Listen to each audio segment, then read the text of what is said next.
Hey everybody, happy Sunday. I wish we could be together in person right now, as I've been saying the past few months. But we as a church kind of decided that in order to be proactive about our community safety, to return to an online presence until the COVID case count in Henry County goes down a little bit. But that doesn't mean we can't make the most of our time, even if it's just online. We can still learn new things and we can still be in the same spirit together. So please pray with me and then we'll get right into it. Hey God, thank you for this day, for the beautiful creation all around me and all around all of us. I ask that you please help us to not take this time for granted, even if it's weird and it's uncertain. You're still working and moving in it, God, and you're still God. So help us to let go of our doubts and our fears of everything surrounding us right now, and to learn to really lean in and trust in you, God, even more than we already have. I ask that you please just take this time and make it whatever it is you want it to be, God. We love you. We thank you for loving us. In Jesus' name, pray. Amen. So over the past few weeks, we've been talking a little bit about what it means to keep our focus on Jesus in the midst of whatever chaos life presents to us. Not ignoring the hard times and the rough times, but what it means to fix our gaze on Jesus in the midst of those, and to really be overcomers in that. And so I think, like I said, it's really easy to say we're going to keep our focus and our gaze on Jesus in the midst of hard times, but it's a lot harder to actually do that. And I think it's important to talk about ways we can help ourselves to keep our perspective on Jesus.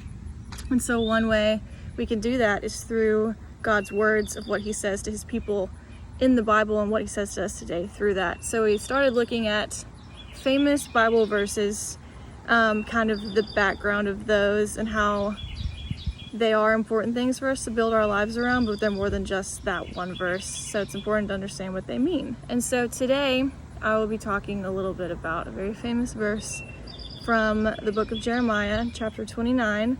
It's on a lot of posters, it's on a lot of Instagram bios, it's on a lot of t-shirts, it's on a lot of people's, just a lot of people know it because it's a very famous verse. But I want to give you guys a little background. So Jeremiah was an Old Testament prophet, and he was known as the weeping prophet because a lot of times the messages that God would give him to share with people didn't exactly make people very happy. They weren't easy messages to hear. A lot of times they were things people were doing wrong that God didn't approve of, which made Jeremiah a pretty unpopular guy because people don't really like to hear when they're doing things wrong, even if it's better for them in the end of that. So he usually had really hard messages to give to people. And just in chapter 29 alone, it's titled A Letter to the Exiles. So this was in a time where God's chosen people, the Israelites, were in exile. And if you know anything about the Israelites in the Old Testament,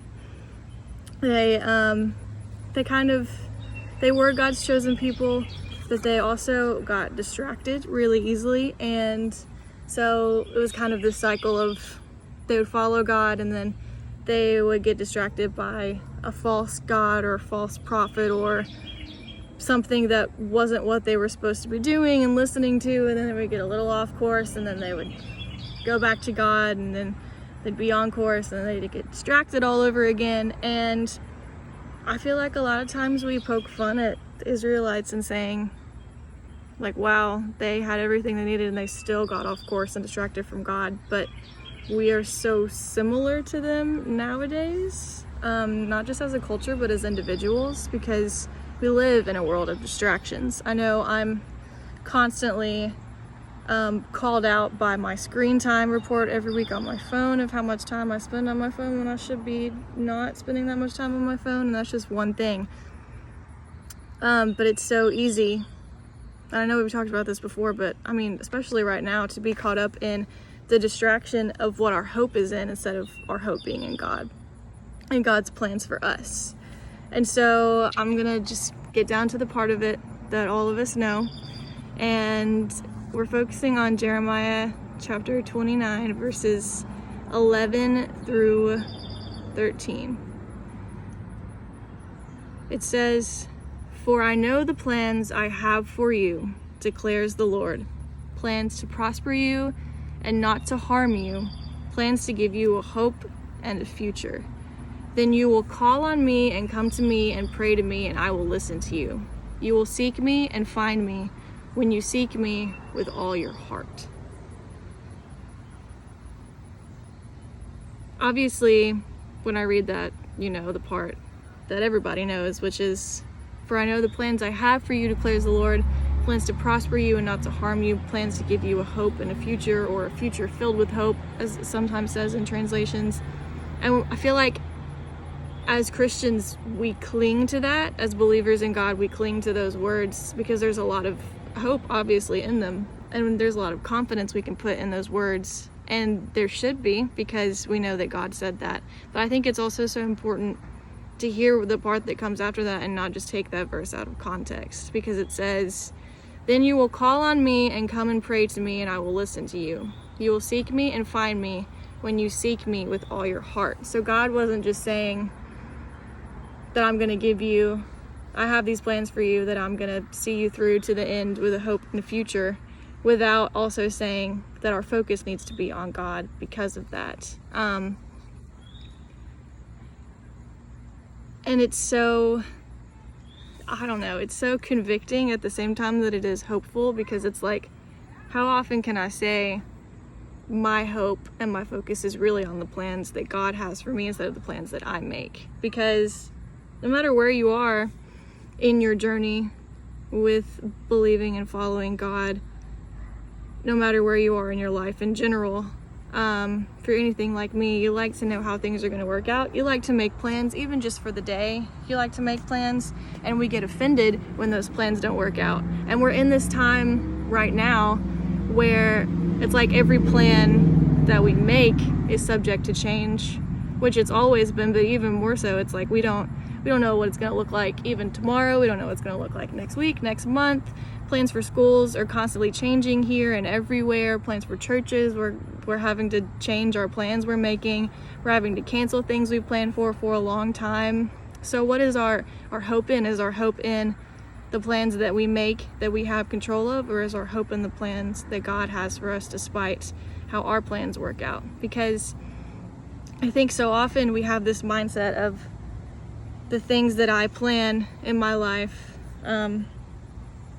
and the things that I do, if they're not what I'm supposed to be doing, then I've ruined the plans that God has for me.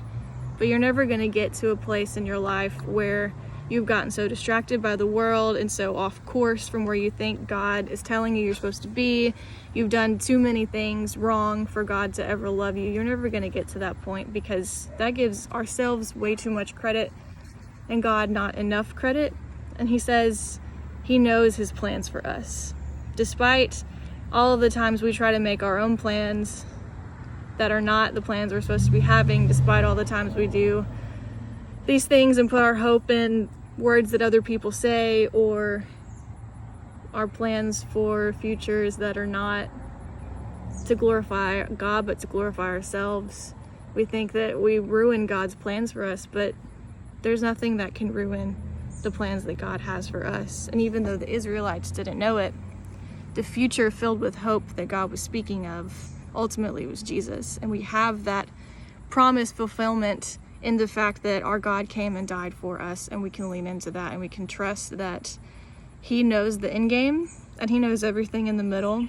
And we just have to surrender the plans that we have and the lives that we live to be fully God's. And I know that is complicated sounding, especially for people your age and even mine, but I feel like if you know and you start from a young age to try to focus on, well, what is God saying through this? What does God want me to see? Then it gets easier to remember that mindset as you get older, hopefully, fingers crossed. But there's just so much, I feel like so many perspectives going around right now that like this year was just a wasted year. But there are no wasted years and wasted times in God's plans, because the people that Jeremiah was talking to were in exile and they've been through so much stuff, and God told them he was going to take them to the promised land, and he did. There was just a roundabout way of getting there. So I want to challenge you guys this week to think about that verse. And don't think of it as like, oh, I'm so tired of hearing that verse because everybody knows it, which is true, but think about, what does it really mean for you? Are you really trusting in the promises and the power of God, or are you really trusting in the plans you make yourself and the things that we distract ourselves with more in the midst of this hard time? And I want to encourage and challenge you guys to write out a prayer with God of just the things that you're going through just this week and experiencing, the frustrations that you have right now, but surrender your perspective to Him and challenge yourself in a way that you just admit to God, like, I don't know what's going on, but I know that you're going to bring your plans to completion even through this time of chaos and uncertainty, because nothing is more powerful than our God, and so no power or plan is more powerful than His power and plan. And the more that we trust in that and remind ourselves of that, hopefully the more we lean into that bigger picture that God has for us. So I just want to encourage you guys to write that on your hearts this week, that God has a future of hope planned for you, but you also have to be able to pray and seek in Him. It's not just going to happen. You gotta surrender the parts of your life that you feel like that aren't God's right now. That looks different for all of us, but we all struggle with it just the same. And so gonna be praying for you guys this week and praying for myself as I also struggle with this alongside with you, but know that I'm here for you in whatever way I can be and what you need, and that God loves you and His plan, nothing can come between that and you. So yeah, I hope that you guys remember that this week and write it on your hearts and keep it at the front of your mind.